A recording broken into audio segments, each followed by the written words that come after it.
రక్షణ పొందాను కదా, ఇక నేను పరలోకానికి వెళ్ళిపోతానులేని నిశ్చింతగా నిద్రపోతున్నావా?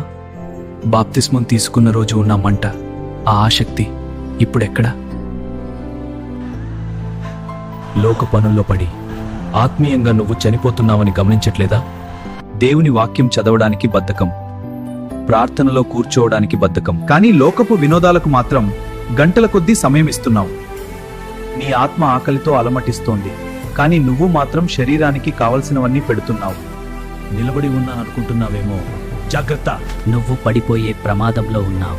ప్రకటన 3:16లో దేవుడు స్పష్టంగా చెబుతున్నారు, నీవు చల్లగానైనను వెచ్చగానైనను లేవు, నీవు నులివెచ్చగా ఉన్నావు గనుక నిన్ను నా నోట నుండి ఉమ్మివేయబోచున్నాను. నులివెచ్చని భక్తి దేవునికి అసహ్యం, అది నిన్ను పరలోకానికి చేర్చదు. ఈ రోజైనా నీ ఆత్మీయ నిద్ర నుండి మేల్కో. దేవుడా, నాలో ఆరిపోయిన ఆసక్తిని మళ్లీ రగిలించుగా. నేను నిర్లక్ష్యంగా ఉండలేను అని మోకాళ్ల మీద పడి ఏడుస్తూ అడుగు. లోకమిచ్చే మత్తును వదిలి దేవుని వైపు పరుగెత్తు. సమయం మించిపోకముందే మేలుకో.